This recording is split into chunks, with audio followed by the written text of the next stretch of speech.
Hey, so got someone asked me another question.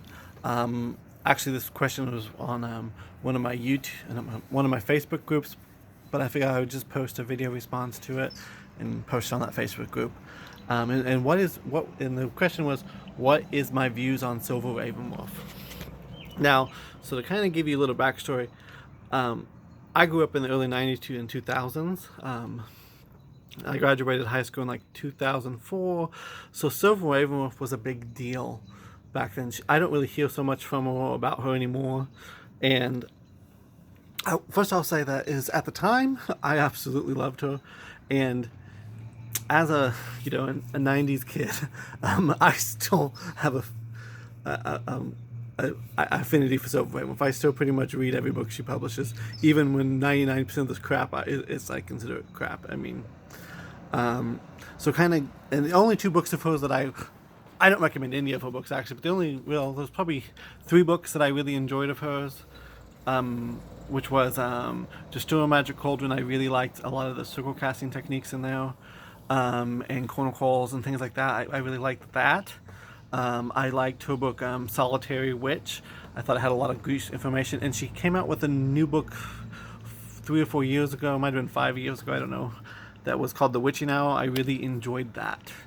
Again, I think that her history in a lot of the books is poor. I think some of her magical techniques are poor. I think at the time, first off, I want to say I think that she was overly criticized sometimes. I think she presented stuff that we thought were fact then, and she wasn't the only one saying the fact. I mean, more research, things have changed. There's things that I would have said 20 years ago that when I look back now, are cringeworthy. There are things I've said 2 or 3 years ago that are cringeworthy. So, I mean, as an author who's putting out their life story, putting out their spiritual practice, I think she's probably grown and changed too. A book that I was obsessed with, well, two books I was obsessed with was when I was in high school was Teen Witch, which I was given, I believe, actually when it first came out, which I might have been in 8th grade. I can't think the year. It might have been my freshman year. I don't remember. And it was not. It really should be called preteen. I mean, it was some. I mean, there were some points that I felt like she was talking down to me. So, but I really enjoyed it. It got me looking and building a personal spiritual practice. And another book that really helped me, which I don't recommend at all, was her book American Folk Magic. Originally, it was called Hexcraft, which is about powwowing and things like that. I didn't know any resources about powwow when I began. I kind of got a little bit of training from a lady I met at church, and that was it. And when I was beginning to look, there wasn't a whole lot of stuff available, and I kind of stumbled upon that by mistake at a bookstore. And when I was flipping through and I saw powwow, I was like, oh my god! And I bought into everything she said, hook, line, and single, for many years. And since I was a practicing Wiccan, I mean, I often used a lot of her techniques. Although I've always maintained my relationship with Jesus Christ, obviously. So I had used the Christian charms in her book more than I probably did the Wiccan ones. But I have used some of them with success. I find that the ones I've used with the most success have been the Christian ones. And this may just because I have a relationship with Jesus. I have Wiccan friends who said they've used them with a lot of success. Now, they don't claim to be powwows, but they've said that they really like them and they kind of got a taste of it. I'm not really sure what I think about that, but I would not recommend that book for anyone. It's not historically accurate. But I will give her this. At the time that book came out, there was nothing on the subject for powwowing. Powwowing was a dying out. She wrote that book, bad history and all, bad. There's just when I'm in the process of rereading it now, and there were times when I just have to put it away. It's like, oh god. I mean, it's cringeworthy. There are parts of that book that are just cringeworthy. Who understanding of powwow, and people may say that about my understanding of powwow, and I'm always constantly learning, and there's lots of better books about powwowing. But I think that at the time, I didn't have any information.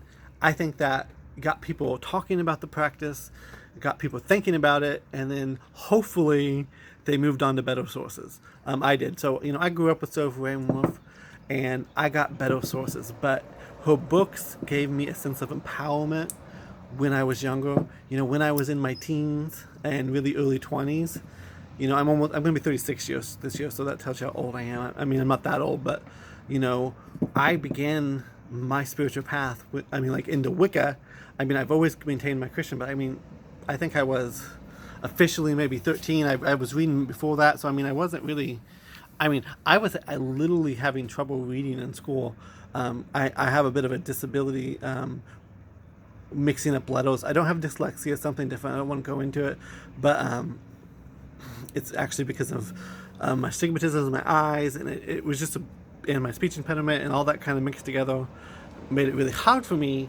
And books on Wicca and witchcraft and powwowing and things like that, they helped me gain a self-confidence. I was secretly holding on the fact that I was gay, and then so they empowered me in a way that I don't think anything else could have. And her writing style is beautiful. I mean, I don't always agree with what she writes, but she could write a good book.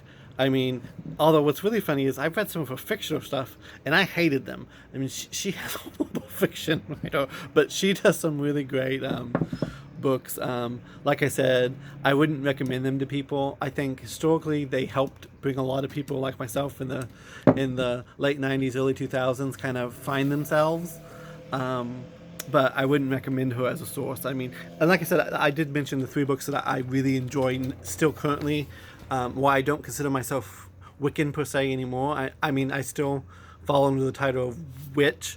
Again, not a term that I really claim a whole lot for myself. I mean, I don't mind being called a witch. I've called myself for 20 plus years. So, but I mean, I would prefer to say I'm a folk magician or mage in a Christian. That's kind of where I am at this point in my life. But I think that there is some good information there. I liked her Spellcraft series, which she has like 3 books on spells, one for love, prosperity, and protection.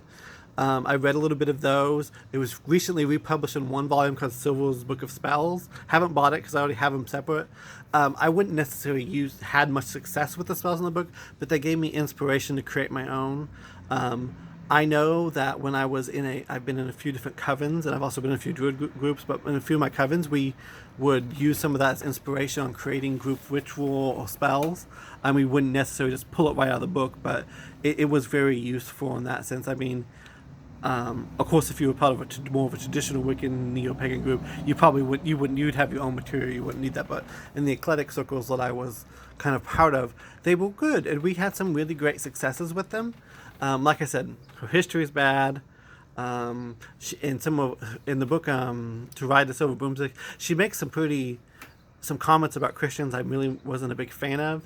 But then but I think she kind of got over that, because in her next book she kind of understands that you can be a Christian and you can do a lot of the folk magic. I think she just grew and changed and said, when there was a big portion of the craft when I got involved who thought that you couldn't maintain. I mean, there were people who thought you could not really practice magic if you were a Christian. And that's what they learned. And so I had to keep, when I was with my craft friends, I couldn't talk about my Christian stuff. When I was with my Christian friends, I couldn't talk about my Wiccan stuff. And now I just don't give a crap. I mean, I'm just, I've moved past that. But what I'm saying is, she did have an impact on the pagan community, probably more than people realize. I have been to so many rituals that were based on Soph Ravenwolf books, people who actively hate her and say they've never read her books, but they either pick them up on the internet not knowing them. I mean, so many times on blogs I've found stuff that says author unknown, and the stuff is from a Silver Ravenwolf book. So I think people in the neo-pagan community probably use more Silver Ravenwolf than they think they do, because it just got passed down to them and people were too ashamed to cite those sources. So that's my opinion on Silver Ravenwolf. I think that at the time it was great. I have no problem. I just don't recommend it. Many blessings.